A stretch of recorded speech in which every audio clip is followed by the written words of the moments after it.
Irmão, esse bicho não é herói nenhum, não tem fantasia, não tem nada, e tá escrito Homem Sem Medo. Aí eu fui ler o resumo.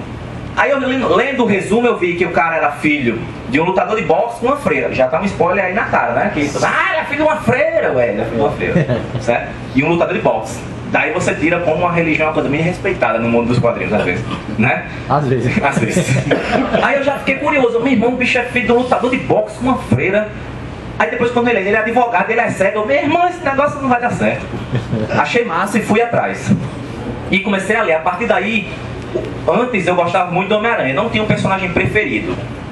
Até porque eu lia as revistas do Juan. Então quando o Juan não queria me emprestar, eu não podia dizer, eu gosto muito desse personagem, porque ia criar expectativa e não ia ter revista emprestada. Então nem adiantava criar. Né? Aí, e Juan não está aqui, mas quem conhece o Juan pode ver. Eu já falei para todo mundo.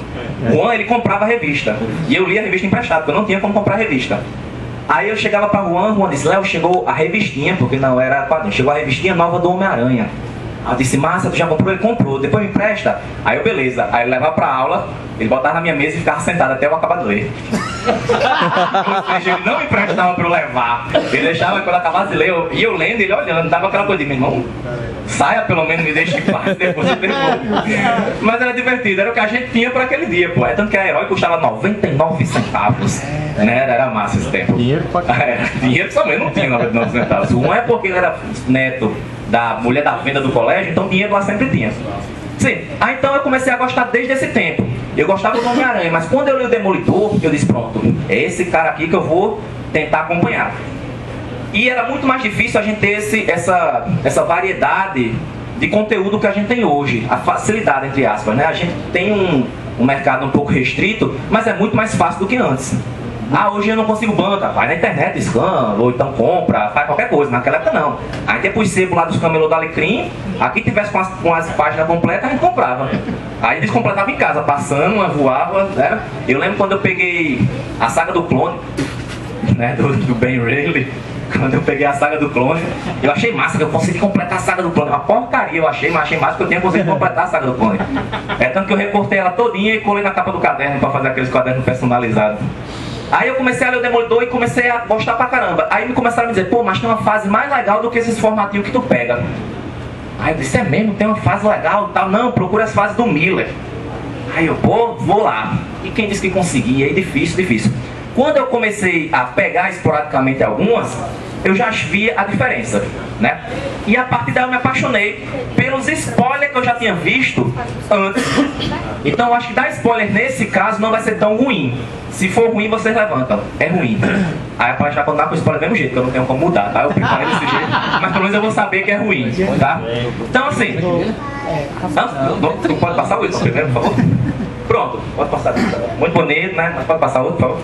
Pronto, eu vou começar fazendo um resumo até chegar na fase do Miller, tá? Muitas pessoas aqui sabem muito mais do que eu tenho certeza disso. E, por favor, me ajudem, interfiram, diga tá errado, tá certo, perguntem, tá, interajam. Diga, não tô entendendo, você fala alto, você fala ruim, rápido. Eu sou professor, então eu escuto muito disso. Não entendi, eu odeio você. Essas coisas a gente escuta pra caramba na nossa profissão. Então assim, né? Eu odeio você, por que você veio hoje? Isso é triste, você chega e... Por que você veio hoje? Empurrar a cadeira, tá? Sim, então vamos lá. O Demolidor, ele foi criado, como 1 milhão de outros personagens, pelo Stan Lee. Certo? Isso aí, ninguém tem dúvida, na época, em 60 e um pouquinho, 64 eu acho, não me lembro. Era naquela época que a Marvel estava ruim das pernas, né? E tinha limitação de lançar materiais. Era tanto que quem fazia a distribuição do material da Marvel era a DC. né? Vocês lembram? É irônico esse negócio que eu não entendo, né? Mas essas duas se amam. O mundo dá voltas. É, rapaz, é. Aí quem fazia a distribuição era a DC, do material da Marvel.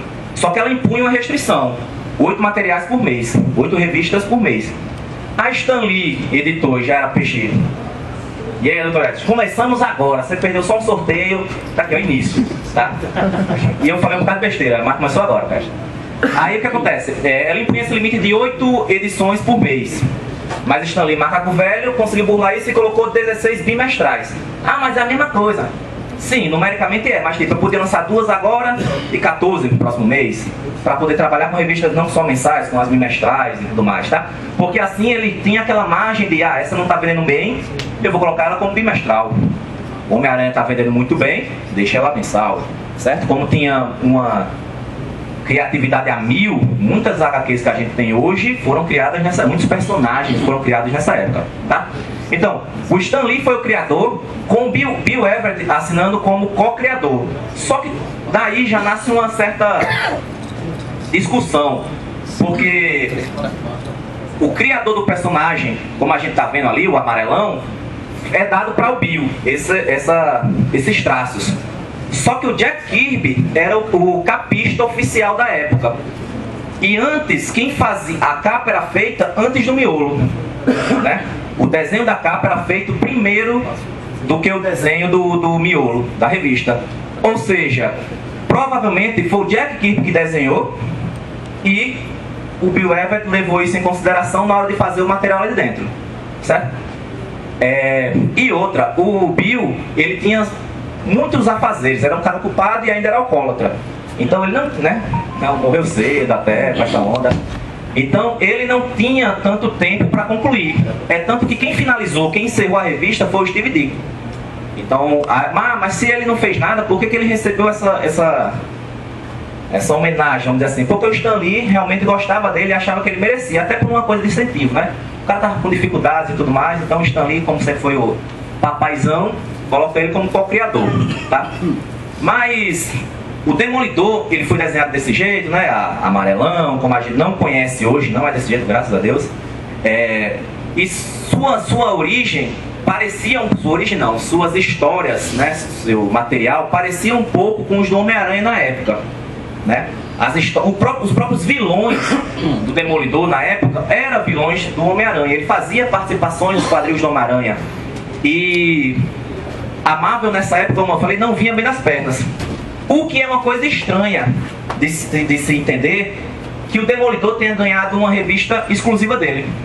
Na época que a Marvel não estava tão bem, Stan Lee resolve arriscar num personagem como esse. Eu acho que é pelo fato dele ter visto que o Homem-Aranha funcionou, então ele disse, não, vou fazer esse personagem e vou tentar investir nele. Só que tinha um problema, o Homem-Aranha, ele tinha já um público feito, vamos dizer assim.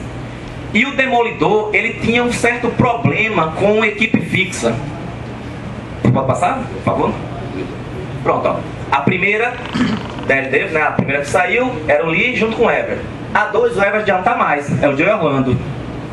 Na 3, ainda continua o Joe Orlando, aí o cara pensa, fixou. Na 4, na 5 já entra o Hollywood, né?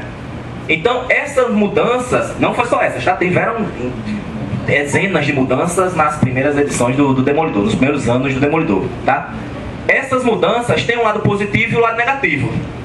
O lado positivo é que, tipo, o Demolidor passou pelas mãos de vários desenhistas, né? E isso faz uma certa variação, a gente via ele com vários traços. Só que isso é ruim porque não traz uma característica física fixa para ele, né? Então, quando você vê um personagem sendo desenhado por vários autores, vários escritores diferentes, acaba que uma hora abusa, tá? Então, na edição número 6, na edição número 5, o Joe sai e entra o Hollywood. O Hollywood já se mostra um pouco insatisfeito com o que ele via.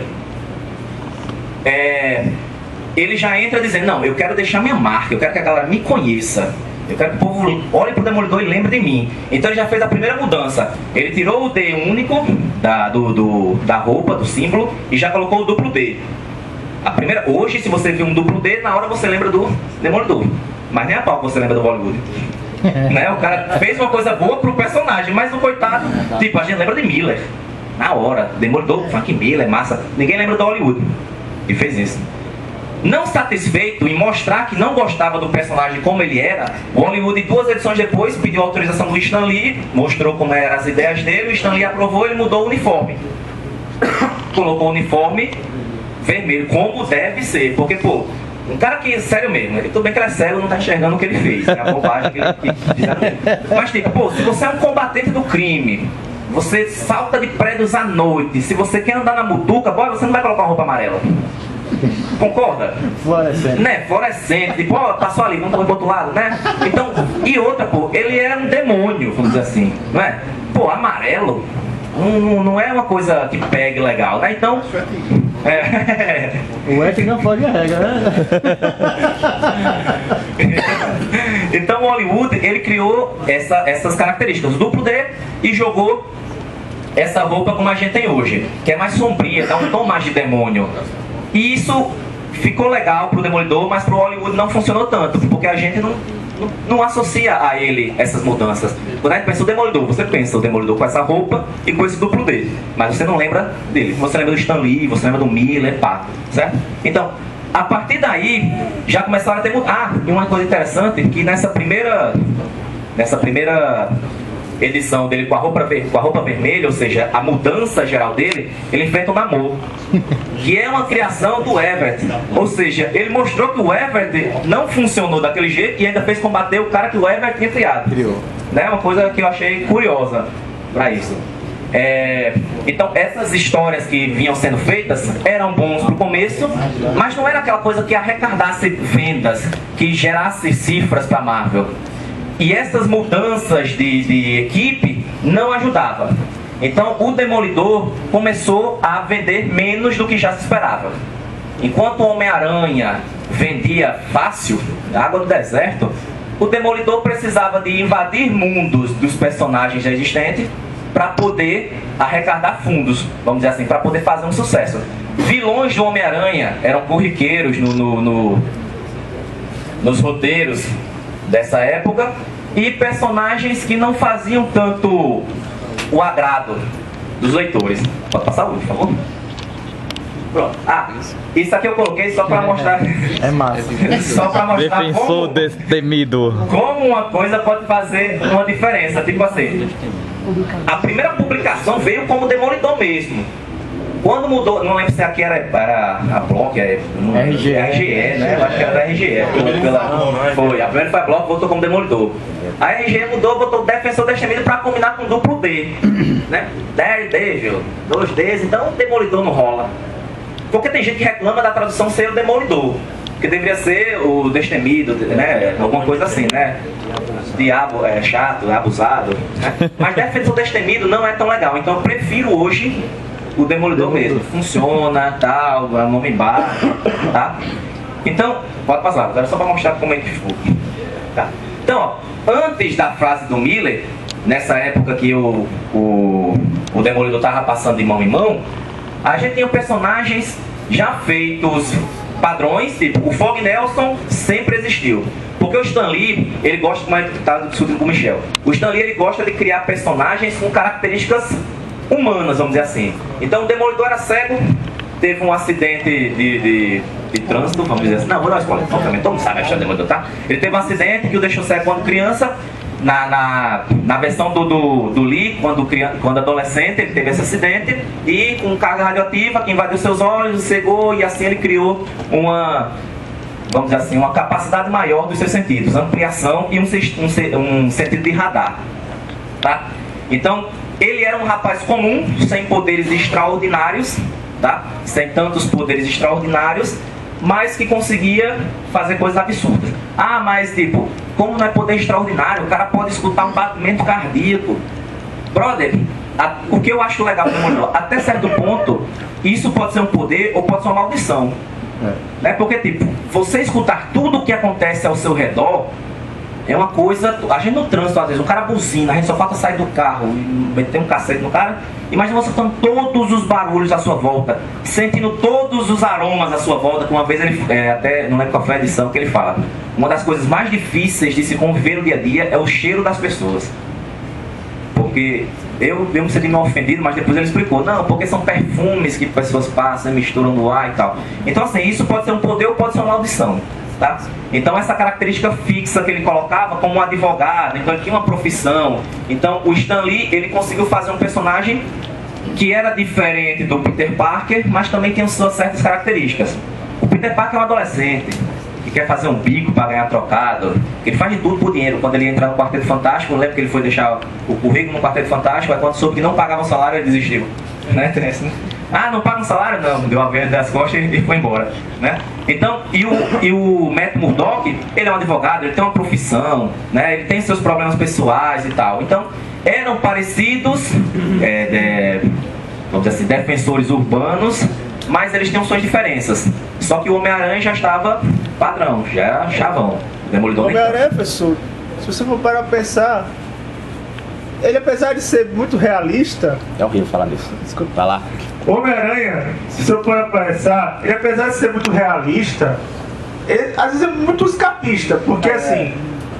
Ele entra numa aventura que vai no espaço, enfrenta, por exemplo, os caras assim muito megalomaníacos, com um plano bem muito mirabolante, usam não sei quanto assim de caracterização carnavalesca. Já o Demolidor não, ele enfrenta gente real, mafioso. Agora. Exatamente nesse ponto que já. Exatamente nisso. Só que o Demolidor ele começava enfrentando personagens do Homem-Aranha, né? O primeiro vilão do Demolidor, exclusivamente do Demolidor, foi o Coruja.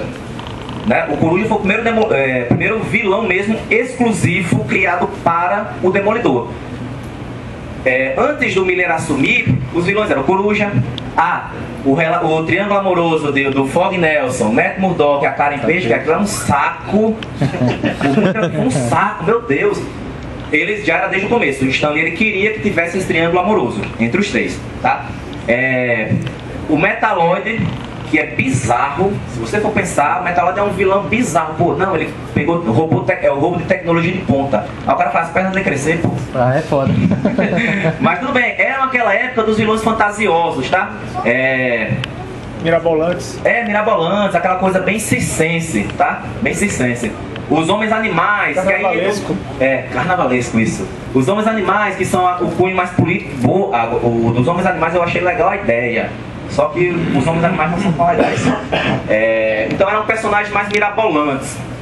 O triângulo amoroso do Fog, Karen e Murdock, ele perdura pela história inteira. Até hoje você vai ver isso, tá? Só que é uma coisa que eu acho chata, porque tipo, o Fog ele gosta da Karen, a Karen gosta do Matt, o Matt gosta da Karen. Só que o Matt acha que ela não merece um cara como ele. Pô, você consegue andar numa corda bamba, você é cego, você escuta o batimento cardíaco do cara, você combate o crime, essa mulher não merece um cara como esse, essa mulher quer o quê? Né? Então ele fica sempre saindo pra ela ir, fica com Fog. Isso é um saco, tá? Isso é um saco. Mas essas histórias vão funcionando. O Stan Lee escreve desse jeito, escreve pra isso com esses personagens. É característica dele. Essa coisa de fazer personagens fantasiosos é característica do Stan Lee. Sempre foi assim, funciona tranquilo. Funciona até hoje. Pode usar fé. Então, o Demolidor foi começando a vender, teve momentos de altas vendas, mas começou a cair exponencialmente. As vendas não eram mais as mesmas, o personagem não era agradável, as histórias que iam entrando não eram agradáveis, histórias com... Pronto, como ele falou ali, o Homem-Aranha ele invade coisas do espaço. O Demolidor também tem umas histórias mirabolantes. Tem quando ele vai pra Califórnia, não, quando ele vai... Eu não lembro, pra São Francisco. Califórnia, né? É a mesma coisa, né? Porque eu não estudo muito história. Aí... não, história. Essa coisa aí, geografia e história. Eu só tenho ensino fundamental. Então quando ele vai, ele abandona tudo, entra no navio. Nesse navio, invadem um navio, né? Um grupo de piratas invade o navio, sequestra todo mundo, o Demolidor aparece lá e tenta salvar todo mundo no navio. Então os piratas vão, sequestram o Demolidor e levam pro navio pirata dele. O navio pirata vira um submarino e pronto, começa a viagem. Meu irmão, um submarino, um navio pirata. E outra, aí você vai enrolando e fica aquela coisa macenta, chata, que você continua acompanhando só pra terminar, tá? Então essas histórias não agradavam tanto, personagens mirabolantes, circenses, essas coisas não estavam vendendo. Então o Demolidor começou a ser deixado de lado. Ele passou a ser uma revista bimestral. Quando o Demolidor foi lançado, assim que criou, nos anos 60, o Stan Lee tirou o Hulk de ser mensal, colocou o Hulk para ir para acho que era para um mix, se eu não me engano, e colocou o Demolidor no lugar do Hulk, porque o Hulk estava mal das vendas. E o Demolidor entrou no lugar dele para ver se alavancava. Então assim, quando você tinha a sua revista colocada para bimestral, já era um mau sinal. Provavelmente ou ela ia deixar de ser lançada, ou ela ia entrar no mix junto com 3, 4 histórias de outros personagens que não estavam vendendo bem e jogava os 3 juntos. Demolidor 1, Hulk 0, hein? Eita, virou pessoal a brega, hein? Não, é tanto que depois teve o arco do Demolidor e Hulk, que vendeu muito bem, mas tinha mais recente. Mas por causa do Demolidor, né? Por isso que o nome Demolidor vem primeiro. Demolidor. Tanto o arco do Hulk concorreu ao Eisner da época, quanto o arco do Revelado ganhou o Eisner. Então, eram 2 títulos muito fortes. Isso, jogaram 2. Não, mas assim, ela já estava ótima das pernas da Marvel. Ela colocou porque ela achou que os 2 eram tão bons que mereciam. Porque esses 2 aqui é pessoal, pessoal. É pessoal essas coisas. Detectando metais no próximo cuscuz, tá, gente? Evitar esses confrontos. Vamos fazer um muro igual ao Caçuz. Vamos dividir aqui 2 pavilhões. Café, pô. Os containers. Sim, mas voltando. Então, ele estava mal das vendas e começou a ficar uma revista que vendia pouco. Com a saída do Stan Lee, em 69, abrindo espaço para o Roy Thomas, as vendas continuaram nessa oscilação. O Roy Thomas foi escrito para dar continuidade ao trabalho, porque o Stan Lee já vinha treinando ele. Tá? Ele era um cara que o Stan Lee confiava e jogou a revista nas mãos dele porque, você viu como é meu trabalho, você me acompanhou, então você pode dar sequência para isso. Só que com o motor criativo do Stan Lee fora, as vendas começaram a refletir mais negativamente ainda. Pode passar. Pronto. Quando o Roy Thomas chegou, o Roy Thomas como escritor e o Conway como co-arte, o Roy ele pensou em fazer algumas mudanças.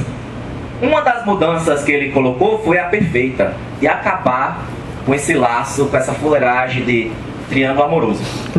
O Matt Murdock se aproxima da cara de tal forma, eles ficam tão íntimos que o Matt ele chega ao ponto e diz, I am Demolidor, né? Eu sou o Demolidor.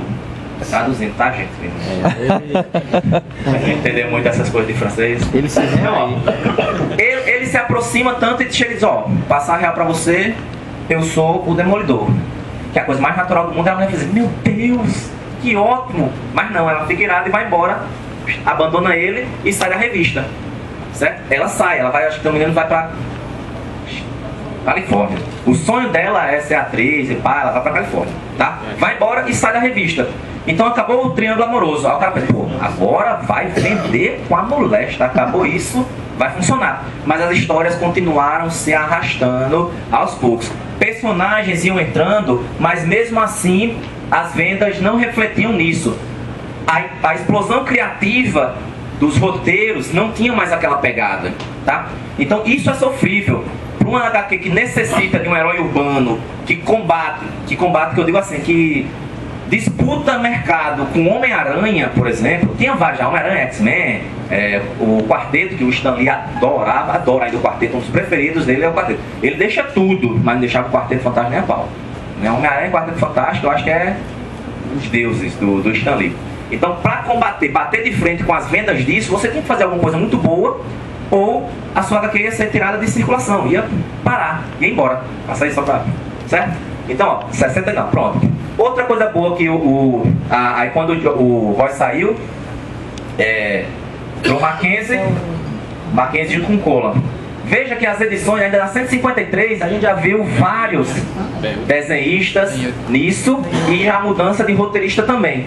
Uma coisa que é ruim para um personagem, tá? Mas coisas boas aconteceram. A inserção de personagens novos, as ideias eram boas. A ideia da Karen Page ir embora foi boa.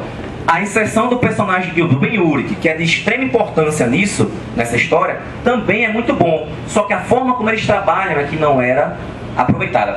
Essa coisa da Karen Page ir embora para Califórnia, isso aconteceu em 60 e 69, não foi que eu falei por aí?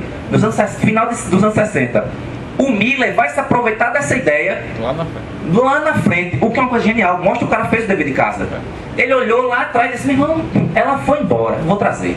A gente já chega nessa volta dela, tá? Então, a inserção de personagens como o Ben, que é um repórter que lá na frente vai descobrir. Não é descobrir a identidade, eu acho que não, né? Porque o cara descobre, mas o médico conversar com ele e diz: sou eu. Mete aquele cara, cozinhou 5 minutos, já era, tá ligado? Porque ele jogou as verdes. É o banho hoje, né? É o banho 3 minutinhos.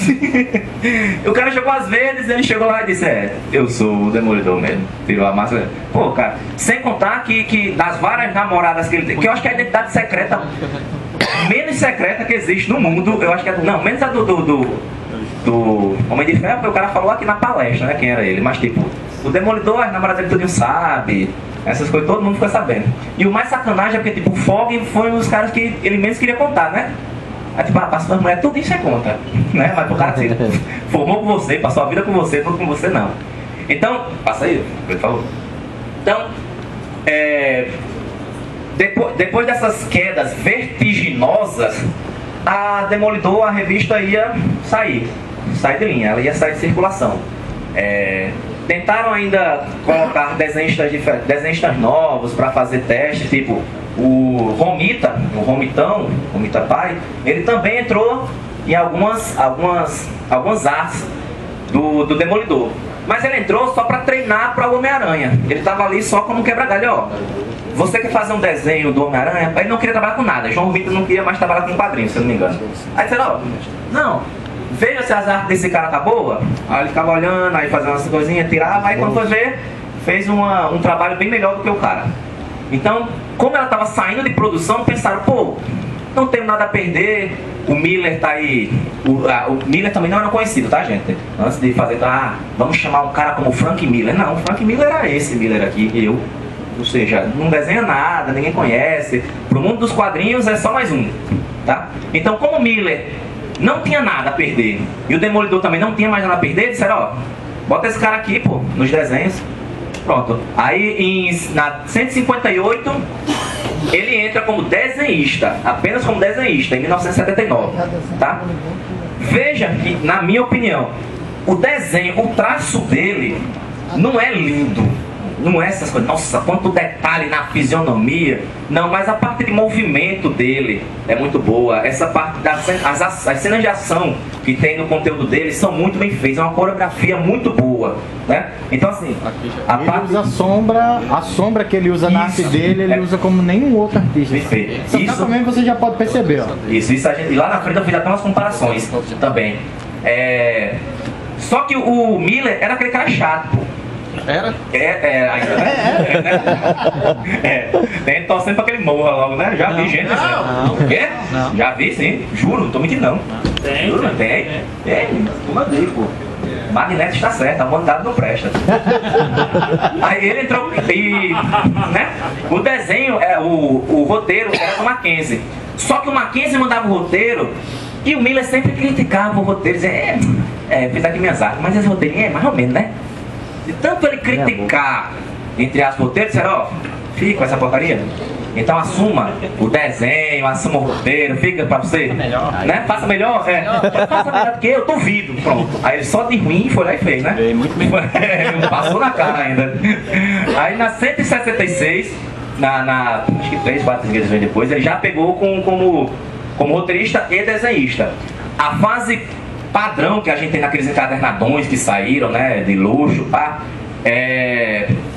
são roteiros do Miller, desenhos do Miller, mas são desenhos também do Klaus, certo? A gente pensa só no Miller, mas o Klaus também tem muito mérito nessa, mas muito, quando a gente diz, é muito mesmo. Muito mérito nessa fase, tá? Miller sozinho ia dar conta? Pode ser que sim, mas o Klaus deu uma alavancada gigantesca nisso, tá? Então assim, ele começou a roteirizar. E eu tenho uma teoria de que Miller odeia o Demolidor. Ele odiava o Demolidor. Ele odeia o Matt Murdock, ele odeia o Demolidor. Por quê? Ele pensou, meu Deus, que porcaria de universo é esse? O cara é um demônio. Aí enfrenta Metalord, enfrenta uns personagens assim, participa de um triângulo amoroso. O cara tem tudo pra ser bom, mas não é. Né? Então o que eu costumo pensar? Eu acho que o Miller, ele destruiu o Demolidor e construiu o novo. O Demolidor que a gente tem hoje, eu acho que não era nem de perto o Demolidor que estava na cabeça do Stan Lee quando ele fez. Eu acho que o Stan Lee queria fazer aquele cara engraçado, tá? E de graça não tem nada. Um herói pastelão, né? Desgraça Agora... Lembrou um pouco, isso foi o Mark Waid agora. Isso, pronto, era essa outra discussão. Que ele focou mais ainda mais na parte. Ele quis voltar. Isso. Ele quis voltar à origem sem abandonar o que Miller fez. Porque Miller, ele disse, ó, a partir de agora é assim. Porque senão, meu amigo, vai ser complicado. Então você pode botar um pé lá no início, pode, mas não pode tirar um dedinho daqui. Porque tem que ter aquela parte ainda sombria. Então, o que o... ainda faltam umas 2h20 para acabar, então... Estou tranquilo. Então, se a menina mandar me esperar um pouquinho, é porque agora que chegou na parte da palestra... Olha, agora que começou o Miller, antes foi só pra você, antes era só pra vocês ficarem dizendo, meu Deus, esse cara é chato, aí depois eu volto com a parte boa, pô, não é tão chato assim não, é mais. Não, ele voltou, ele pegou o Miller, o Miller pegou o Demolidor e fez o Demolidor sofrer o pão que o diabo amassou. Não, pão que o diabo amassou. Agora que eu aposto, né? Ele aposta. Aí ele foi mal, tem uma criança, não posso falar essa palavra. Ele fez sofrer muito. Mas quando eu digo sofrer muito, é sofrer muito mesmo. Certo? Nessa primeira passagem dele, ele fez algumas coisas. Primeira coisa que ele fez, pensou, vamos acabar com o circo. Acabou essa de vilões. Posso passar pra mim? Pronto. Acabou essa de vilões circenses, fantasiosos, essas coisas muito loucas, tá? Acabou com isso, vamos fazer uma coisa séria, certo? Então, Senhor Medo, tchau. Senhor Medo, quem fala? Eu vi que Vilões do Aranha não, né? Isso, não, ele pensou nisso, depois ele voltou atrás. Você vai ver, exatamente isso, pegou.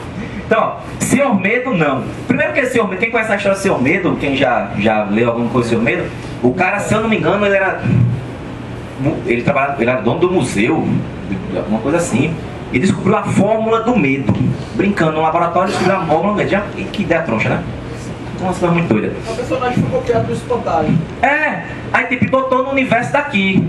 Aí tipo, não dá certo isso, tira. Certo? Pra mim eu não quero. E outra, ele tinha quase total liberdade, por quê? Porque a revista já tava no mal das pernas. Tipo, pensaram, ó, pior não fica. Miller não foi uma aposta de jeito nenhum.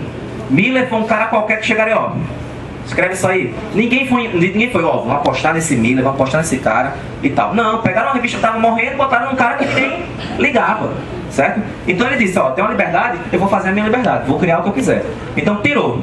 Coruja praticamente não trabalha. E ele disse, nada de vilões do Aranha. Depois ele volta, certo? Pode passar, por favor, Will? Pronto. As mudanças dele. Ele começa a inserir personagens novos. Primeiro personagem padrão, que todo mundo quando pensa, Elektra. Personagem do cara. E eu acho que ele era tão pensador, que ele disse, eu vou tirar esse cara, e quando esse cara sair, eu vou colocar um personagem meu, pra pegar um gancho na revista de um cara que já existe. Vou fazer ela aparecer. Se o Demolidor vender bem, sei lá e tal, a minha vai aparecer lá, vou ajudar. Eu vou estar divulgando. Se o Demolidor vender mal, a Melectra pode dizer, ó, mas a Electra era boa. Melectra? A Electra é minha. A Melectra. Certo? Então ele seria um personagem novo numa história já antiga. Tá? Vamos falar dela já. O Stick. Ele criou o Stick. Quem era o Stick? Não existia essa coisa de Stick na época. Ele pensou o seguinte, pô, o Lee, ele escreveu uma história de um cara que sofre um acidente quando novo e passa a ser um defensor do crime já quando adulto, né? E o que diabo ele fez nesse meio termo? Ah, não, ele treinou numa academia. Boy, tudo bem que você pode ter um labirinto muito bom, mas você andar em cima de um fio. Só porque você treina numa academia de ginástica, um labirinto incrível. Tudo bem que é um senso, né? Mas, pô, é difícil manter isso. Então, o que ele fez? Ele inseriu aí vários retcons. Retcons, pra quem não entende, significa Retcons Continuous. Se você entender é porque eu falei inglês. Aí dá pra entender muito bem. Ele pegou o passado e retcons é quando você insere alguma coisa no passado de um personagem ou modifica alguma coisa no passado de um personagem. Ele fez os dois. Isso quase nunca dá certo. Essa coisa de retcons, assim, se você não souber fazer bem feito, não dá certo. Mas ele conseguiu fazer de forma primorosa. Ele pegou esse intervalo que o Lee tinha deixado de acidente e transformação no Demolidor e inseriu o treinamento. Outra coisa, no Lee, na fase do Lee, o Demolidor tá chato demais. Depois tem outro sorteio, vocês voltam, tá? O Lee, o acidente na visão do Lee acontece quando ele é adolescente, né? E o do Miller, não, ele queria que fosse criança, né? Pra dar tempo de fazer tudo que ele pensou. Então ele inseriu aí um treinador pra ele, que era o Stick, que era um artista marcial caceteiro, que tinha uma missão na vida que era combater o tentáculo, que foi outra coisa que ele criou. Porque o Miller, ele gosta muito dessa coisa de artes marciais. É tanto que você não vê em Ronin, as histórias que ele fez assim, bem a parte de cultura oriental também fincada. Então ele fez essa coisa de colocar um ninja caceteiro na história para treinar o Matt Murdock, certo? Ou para judiar do Matt Murdock, sei lá, tivesse o estatuto da criança e do adolescente, hoje nem ia pro ar, nem saía, certo? Aí ele pensou, pô, beleza, tô conseguindo aqui botar meus personagens legais. Só que, tipo, ele não queria mais nem um personagem fantasioso. Então ele disse, eu tenho que fazer o Matt Murdock combater o crime da cidade. Ele vai combater traficante de drogas, cafetão, mafioso, essas coisas. Ele vai combater a escória da cidade mesmo, da cozinha do inferno, de Hell's Kitchen. Então, se eu vou combater o crime, eu tenho que ter um cara para ser o chefe, o cabeça. Então ele viu que no Homem-Aranha existia um personagem muito mal aproveitado, porque pro Homem-Aranha, comparado com o que o Miller fez no Demolidor, o Rei do Crime não é nada. O Rei do Crime, com o Miller, ele passou a realmente ser o rei. Um cara que é meticuloso, um cara que é frio, que é calculista, como diria a avó, não dá ponto sem nó. Ele planeja uma coisa e já sabe como começar, continuar e terminar. Certo? Então ele pegou esse personagem e transformou. Vou trazer você do zero e vou criar você nesse cara. Um cara que nem sai de casa para comandar tudo que acontece em Hell's Kitchen. E esse seria um dos maiores, se não o maior, vilão, inimigo, vamos dizer assim, do Matt Murdock e do Demolidor. Porque o mercenário, que vai aparecer, ele é inimigo do Demolidor, né? Mas o Rei do Crime, ele é inimigo do Demolidor e do Matt. Ele é inimigo do advogado, certo? E amigo também, de certa forma, quando chama para fazer um serviço. Mas isso é outra história, tá? Então, essa mudança que ele fez do mundo, do universo e da origem do Demolidor fez com que a gente encontrasse um novo personagem e não aquele personagem que o Stan Lee tinha feito. Esse Matt Murdock, ele é muito mais sombrio. Ele é muito... O conteúdo, ele é muito mais violento. E quando você junta coisa sombria e violenta, com um cara criminoso, com uma ninja assassina, aí, meu irmão, as vendas vão acontecer, naturalmente, certo? Então, ele pensou em inserir logo a Elektra. Então, quando ele inseriu a Elektra, ele pensou, não, a Elektra tem que entrar, então ela tem que ter um start, um início. E ele fez essa personagem ser uma personagem da vida de jovem de Murdock na universidade. O Murdock já conhecia o Fog, né, o Fog Nelson, e ele estava na universidade, na faculdade de Direito, e conheceu a Elektra, que era filha do diplomata, acho que era grego. Acho que é grego, não, ele chama de Popa, então é grego. Ela era filha de um mercenário. E ele fica louco por essa menina, e fica apaixonado por ela, e pá. Aí, ó os spoilers acontecendo, né? Eu falei que ia ter. Por que você fala que é spoiler? Não, é porque tem. Porque ele disse. Quando ele chegou, ele disse: não é spoiler, já tem 30 anos. Show! Eu penso nisso. Meu irmão, se eu estou no cinema e sai o filme hoje, aí é spoiler. Né? Se eu tô. Sai o data de validade. Exatamente, eu pensei, pô, o negócio foi nos anos 70. Né, boy? Daqui a pouco o Frank Miller. Daqui a muito, Frank Miller morre e vai pra nossa spoiler, meu Deus.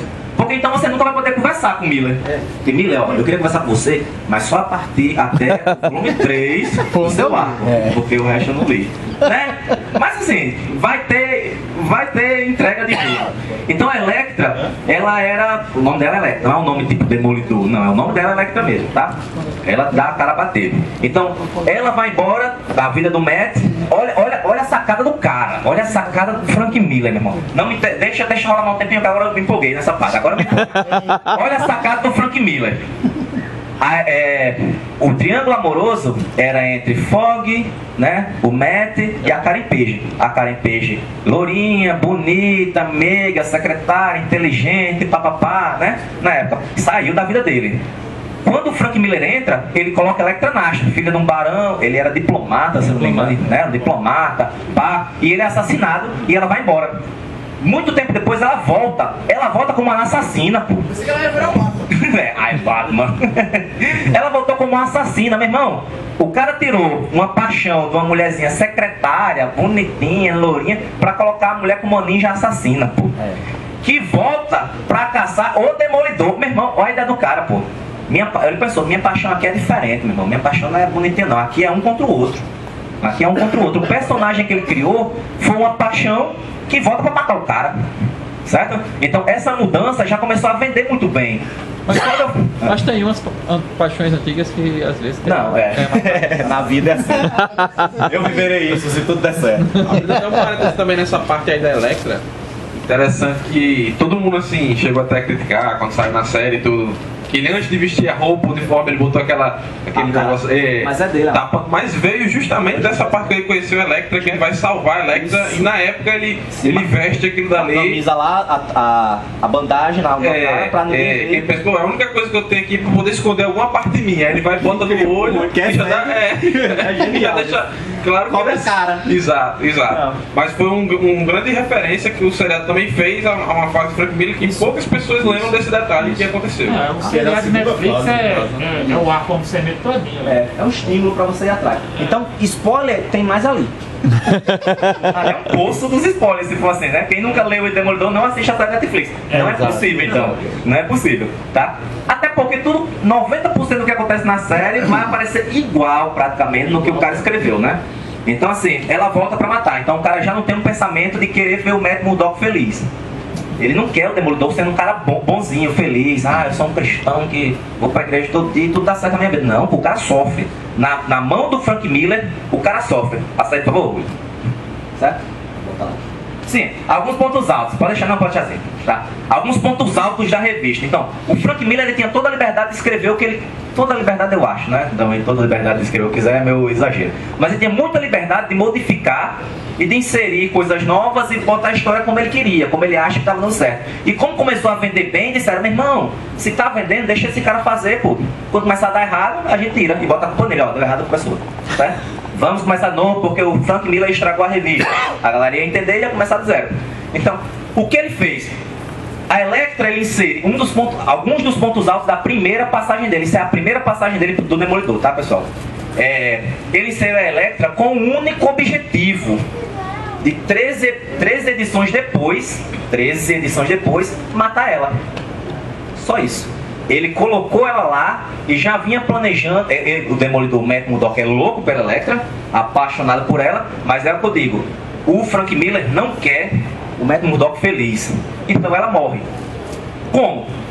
O Frank Miller se aproveitou de outro personagem que não era bem utilizado para formar ele para transformar ele na coisa sombria que cabia naquele universo, que era o mercenário, certo? O mercenário era um vilão B, meia boca, troncho, né? Mas com o Frank Miller não. Com o Frank Miller ele virou um dos maiores inimigos. Eu acho que o Rei do Crime é o maior, né? Porque é dos dois, tanto do personagem, tanto quanto da Identidade Secreta quanto do Demolidor. E o mercenário, ele se transformou naquele cara louco. Ele não transformou num vilãozinho, ele é um cara louco mesmo. Psicopata, ele tem problemas mentais e tudo mais. É tanto que ele trabalha bastante essa história da ambiguidade entre o mercenário e o Demolidor. O bem e o mal, essas coisas são bem trabalhadas. Quando o Demolidor tem a chance de matar, quem já leu, vem aquela cena que eu chego já lá, né? Da linha do trem, que o mercenário tá lá caído e o Demolidor tá lá vem o trem. Bom, eu juro que eu disse, eu dava as costas e ia me embora. Ninguém ia saber que fui eu, né? Ninguém ia reclamar também. Mas não, eles... Ninguém tá vendo. Uma pessoa no trem, mas o trem tá vindo, não dá certo não. Pá, né? Não, a pessoa tá na linha do trem, mas o trem não vai parar mais. Então, o trabalho com isso que ele deixa na revista pra gente vendo, a gente fica frito. né? A gente fica aflito em ver aquilo. Na cena do Demolidor também, que ele segura a mão, que a Marvel tem um certo problema com quedas, eu não sei se você já viu. Muito personagem cai. Tem um personagem, pronto. A primeira vez que a Viúva, é só um parêntesizão, tá? Quando a Viúva Negra é inserida no Demolidor, pra ver se alavancava as vendas, a cena que acontece, se eu não me engano, é Demolidor brigando com Coruja no helicóptero, e o Demolidor cai do helicóptero. Aí cai na água, não morre, porque caiu na água. Aí a Viúva Negra tá vendo e entra, ou seja, caiu no prédio. A Karen... Natasha não, já entrou. Quem mais caiu de alturas, eu tô pensando. Pronto, Homem-Aranha, Gwen. A Gwen caiu no prédio, Homem-Aranha caiu no prédio. Mercenário tá caindo num prédio. E o Demolidor coloca a mão e... Hulk cai da lua. O Hulk é uma coisa com queda, cai da lua. Liga aí, cai da lua. Então vejam que qualquer dia a gente faz um cuscuz só sobre quedas.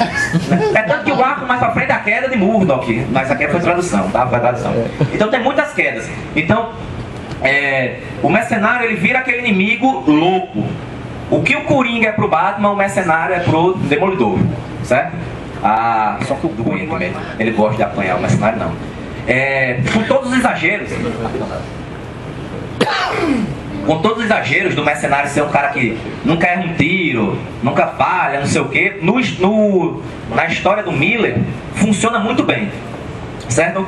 Então esses pontos altos que ele fez o mercenário se tornar o maior vilão dele, fez a Elektra se tornar o amor da vida dele, que volta como assassina. E o que ele faz? Ele faz a Elektra ser assassinada pelo mercenário. É muito mais legal, juro a você. É uma das mortes mais marcantes dos quadrinhos. Pra mim, é muito mais marcante do que a da Gwen.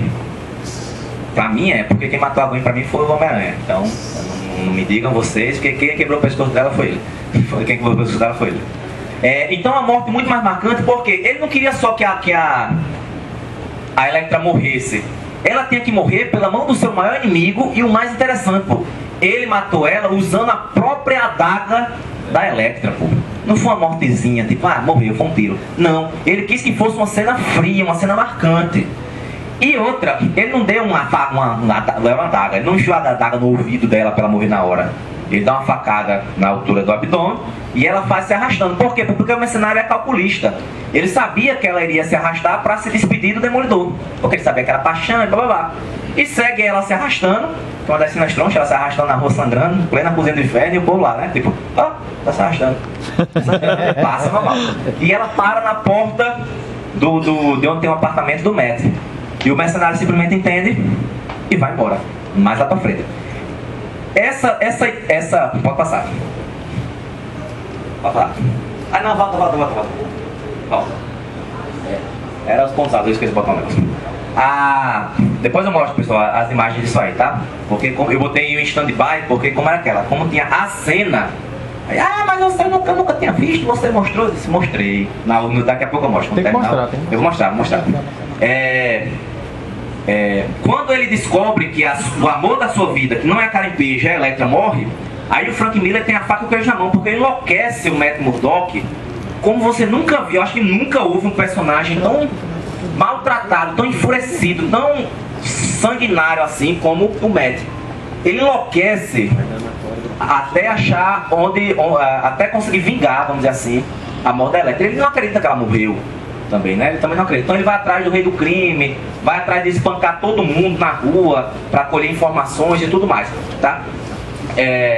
Outra coisa que ele faz primorosamente é colocar o rei do crime como top, né? Mas que também tem um ponto fraco. O ponto fraco do rei do crime é a esposa do cara, meu irmão, Vanessa. Né? Ele mostra que, né, não, pô, é genial, pô. Ele pega um cara que é o rei e não tem medo de ninguém. Os brutos também amam. Os brutos também amam. Ele não tem medo de ninguém, de nada, pô. Ele senta a porrada no tráfico todinho. Mas o ponto fraco dele é a esposa, Vanessa. O Miller, ele transforma essa coisa, faz você perceber que a Vanessa é o ponto fraco dele. Só que a máfia também percebe isso. E a Vanessa incentiva o cara a largar essa vida. Tipo, pô, amor, vamos parar com essa vida de crime? Aí ele, vamos não. Ela, vamos, a gente já tá rico, a gente vai embora. Aí diz, é mesmo. Aí a máfia fica sabendo disso e o que é que faz? A cidade não pode ficar sem um rei, a máfia não pode ficar sem um rei. Então eles vão e fogem, tentam matar, né, a Vanessa, a esposa dele, tá? Quando acontece essa desgraça, pronto, aí eu tenho um demolidor enfurecido e um rei do crime enfurecido, pronto. O Frank Miller conseguiu nessas edições, nessas publicações dele, transformar um herói que estava prestes a ser desligado da Marvel, desligado de tudo na verdade, né, porque ele não ia vender para DC, ele ia ser desligado, descontinuado, ia mandar uma história aqui, outra ali, e conseguiu fazer o cara bater de frente com X-Men e Homem-Aranha, pô. Fazer isso para aquela época, meu irmão, era incrível mesmo. Era igual você fazer a Argentina ser campeã de alguma coisa, era muito difícil. Como você via o mercado que estava acontecendo, boy, disputar com X-Men, que querendo ou não, é uma explosão criativa, e disputar com Homem-Aranha, que é um amigão da vizinhança, qualquer criança lê, adulto lê, todo mundo lê, era muito difícil. E você colocar uma revista sombria, com violência, explosão, assassinato a sangue frio e tudo mais, era muito complicado, e ele conseguiu fazer isso. Ou seja, o Frank Miller, ele destruiu o Demolidor e construiu outro. E disse, ó, a partir de agora é assim que vai funcionar. Uma das cenas que é também outro ponto alto é que você pega o Demolidor com aquela coisa fria, com aquela coisa enfurecida. A ponto de que, após um acidente causado após uma das batalhas do Demolidor e com o mercenário fica paralítico, tetraplégico, não, das pernas pra baixo não mexe. Pronto. Paraplégico. É só da parte de baixo? Se fosse as 4 eras tetra. Olha, biologia aí, olha, funciona, rapaz. Por isso que é formado em anatomia, genética. Então, uma das partes mais legais, outro ponto alto, o assassinato da Elektra pela própria arma, pelo mercenário, as batalhas do Demolidor com o mercenário, rei do crime sendo enlouquecido por ter perdido o único foco que ele tinha na vida, certo? E outra, o Demolidor visitando o mercenário no hospital. Meu irmão, aquilo ali é genial, boy. O Demolidor chega com uma arma, meu irmão, e brinca de roleta russa com um paraplégico, era tetraplégico, não lembro. Tetra, né? Os 4, né? E porque ele caiu. Ele cai no prédio. Pra variar, né? Ele foi solto de uma batalha, solto lá do alto. E o cara brinca de roleta russa, meu irmão. Qual é o herói que brinca de roleta russa com um cara tetraplégico, meu irmão? Ninguém faz isso. O cara chega pra visitar com float, meu irmão. Desculpa aí, meu irmão.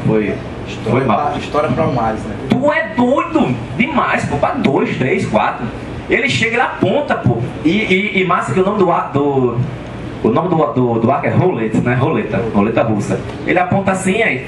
Pec. Nada ali. E o diálogo, porque o mercenário não consegue falar. Mas não é só dele. Não, ele faz dentro dos dois, né? Dentro dos dois, é roleta russa. E o mercenário não consegue falar, o mais legal é isso. Você imagina o que o cara tá pensando, papapá. E mais que os médicos dizem, né? Se quiser fazer algum... A narrativa do Miller. A narrativa do Miller na época tava de uma maneira tão ápice que você vê os olhos do mercenário mexendo, entre aspas, né? Você vê a narrativa a partir desse ponto, os olhos dele.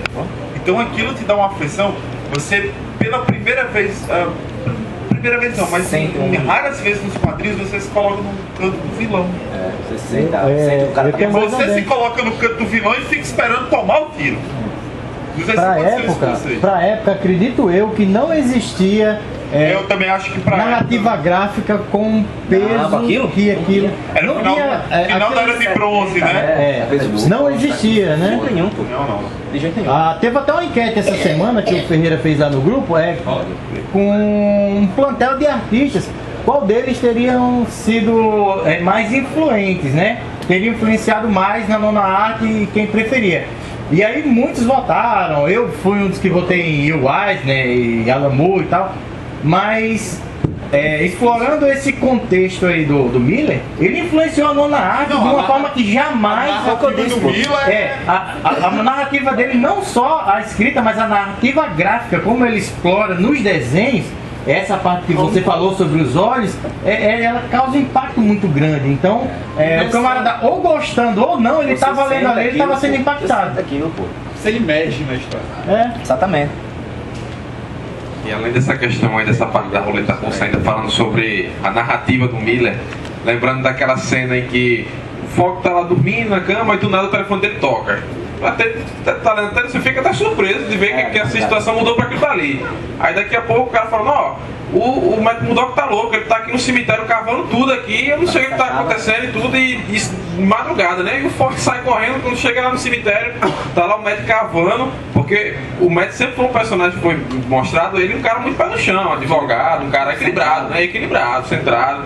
Só que aí quando ele chega lá no cemitério, tá o médico louco lá cavando na chuva, dizendo que a Elektra não estava morta, que ela estava viva, que ele ia provar que aquele caixão ali estava vazio. E ele cavando tudo ali e o Fog chega tentando falar com ele, rapaz, para com isso aí e tal. E quando ele finalmente abre aquele caixão ali de muito tempo e vê aqueles... Aí ele cai, é massa essa cena. É muito bonita, é muito bonita. Aí quando ele vira e diz, Fog, ela tá morta. Aí começa a chorar abraçado com ele e termina o quadrinho, que realmente aquilo ali é muito, mas muito tocante mesmo. Por isso que a gente diz, pô. Valeu. Sai mesmo. Vamos falando. Por isso que eu digo, pô, o que o cara fez, ele odiava o Demolidor, porque não tinha aquilo como um herói que ele tinha na mente dele. Como ele sabia o que queria e recebeu a liberdade, ficou ótimo. Então, eu acho que não funcionaria se não fosse desse jeito. Se o Demolidor não estivesse sendo jogado de lado, não estivesse com baixa vendagem, se ele não tivesse tido tanta liberdade de para escrever o que ele quisesse, não daria certo.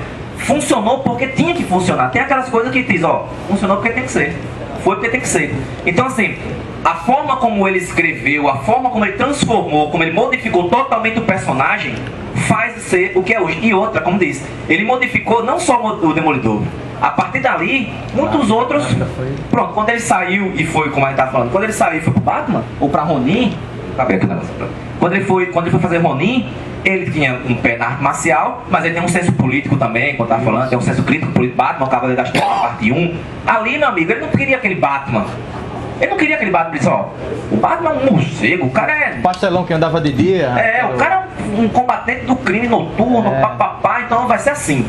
Assim, essa vai dar certo. Deixa comigo que vai dar certo. A partir dali ele já tinha liberdade, porque ele já tinha feito uma mudança tão boa no Demolidor que ele se deu a confiança. Ó, o Batman, faça aí. Agora me diga, se ele não tivesse conseguido o que conseguiu no Demolidor, ele conseguiria chegar sequer a fazer um Cavaleiro da Trevas com toda a liberdade que ele tinha? Não. Por isso que eu digo, o Demolidor salvou o Miller e o Miller salvou o Demolidor. Então foi uma simbiose perfeita para os dois, tá? Então, depois de, acho que ele foi até 83, se eu não me engano, escrevendo Demolidor. Depois disso ele saiu, foi fazer Ronin, né? Foi fazer os outros trabalhos dele. A DC chamou ele para fazer Ronin, escreveu Ronin, que é aquela coisa, amor e ódio. Ou você adora, ou você odeia, né? O negócio de Ronin é amor e ódio. Os que odeiam, você mata. Os que odeiam porque é a mandado presta, pô, mandado não presta. Magneto tá certo. Tipo, tem pessoas que não gostam, tem pessoas que gostam e tem algumas coisas que não gostam. Não, mas assim, é porque é aquela coisa. É porque Miller tem um foco dele, ó, escreva assim, você me ama ou você me odeia, pô. E no Demolidor deu muito certo. 3 anos, então ele revolucionou tudo. O Demolidor quando ele saiu, é tanto que o Demolidor quando ele saiu, ele teve que seguir esse padrão. Não, vai ter que continuar sendo uma coisa sombria, meu irmão, deu certo até agora. Mas as histórias não continuaram vendendo bem, claro. Mas nunca teve aquele destaque como teve com Miller, tá? 3 anos depois, em 86... se saiu em 83, 86, 84, 87, né? Ele é convidado de novo, né? O cara é convidado para reescrever alguma coisa sobre o Demolidor. Meu irmão, ele gosta menos ainda do Demolidor. E outra, se você conseguiu mudar a história do personagem, transformar o personagem num topo, você tá lá no topo, meu irmão, tô por cima da carniça, eu sou o cara. Aí o cara vai e te chama de novo, meu irmão, aí você pensa, pô, como é que eu vou fazer uma coisa? Não vou, porque eu fiz um negócio massa. Cavaleiro das Trevas parte 2, né? Eu fiz um negócio massa, mas estão pedindo pra eu fazer de novo. Pode ser que não dê certo. Vai dar merda. Não vai dar certo. Eu não aceitaria. Eu disse, não, eu não vou aceitar, vou dizer que eu tô ocupado. Tipo, não posso, hoje eu tô ocupado, Não sei o que eu vou fazer, mas tô ocupado. Mas ele aceitou. E, meu irmão, como é que você vai fazer uma coisa melhor do que o mito? Ele mita mais ainda, pô. Pode passar aí, mano.